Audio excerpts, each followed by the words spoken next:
Yeah, I believe that Christ's suffering and the demonstration of the kind of physiologic stress that his human body was under is manifested in the Garden of Gethsemane, where it's described that he was sweating blood. And there is a well-documented medical condition in which patients who are under tremendous amount of emotional stress and physiological stress can in fact sweat blood, because little blood vessels within the glands burst and then the blood is expressed. The scourge involved the use of a short whip with pieces of typically metal, sometimes bone, sometimes pieces of porcelain wrapped in these leather straps, which is then utilized to come across typically the back, the shoulders, the legs of the victim.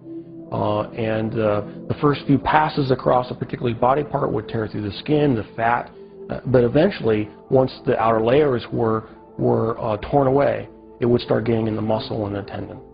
And of course, along the way, you're ripping through all the blood vessels that supply all those tissues. And so you're losing blood the whole time. The plant that was described actually had a very long thorn, not the little thorns that we would think from a rose bush. These were thorns that were typically 1.5 to 2 inches in length. The scalp is one of the most vascular portions of our bodies. It had a huge blood supply up there. So then having those thorns shoved down into the, down onto the bony plate would have gone through all the scalp, which in and of itself would have created a huge amount of blood loss. I've seen people actually bleed to death from just a scalp injury. So this is not a small injury to have, who knows, dozens of these things shoved into your scalp. And so that would have caused more blood loss.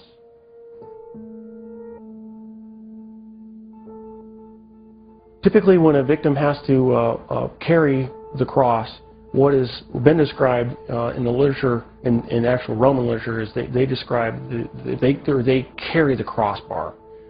And the crossbar is estimated, alone, was estimated to weigh about 110 pounds. And of course, if your arms are stuck out here, wrapped up on the crossbar, and you fall down, you need help getting up.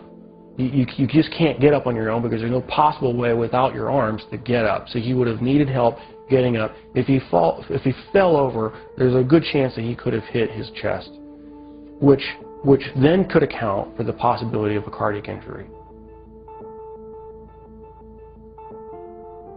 Anatomically, we consider the wrists as part of the hand, and so with the placement of the nails between the radius and the ulna at that position, it still fits the definition of being in the hand, and it's in a position in which the nail won't rip out, which you have to have a solid point of fixation.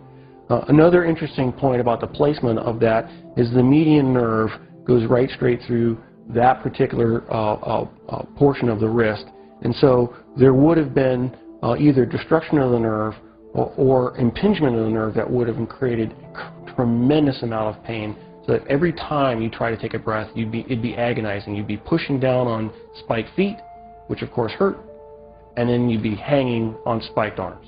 And so you alternate from excruciating pain to excruciating pain every time you take a breath.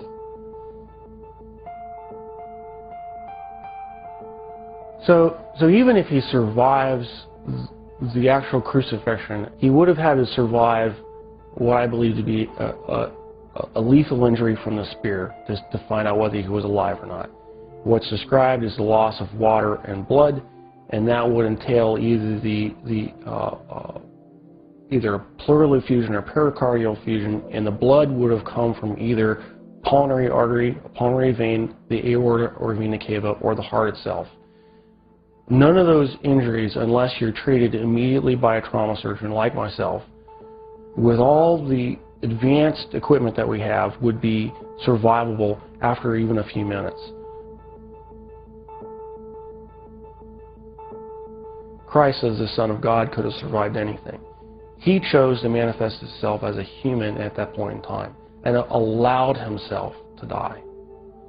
And being human at that point in time, he could not have survived this particular series of traumas. It's not possible.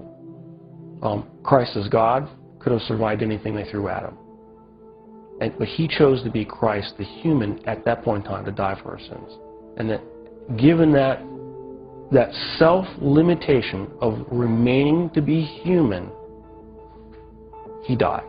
He did not survive the event.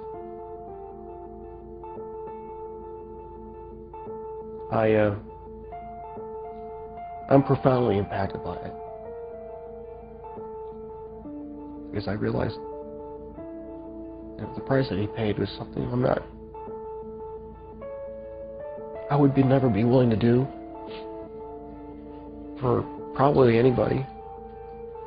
It's very difficult for me to even sing songs about the cross, even in worship. Because I truly do understand what he paid, the price that he paid.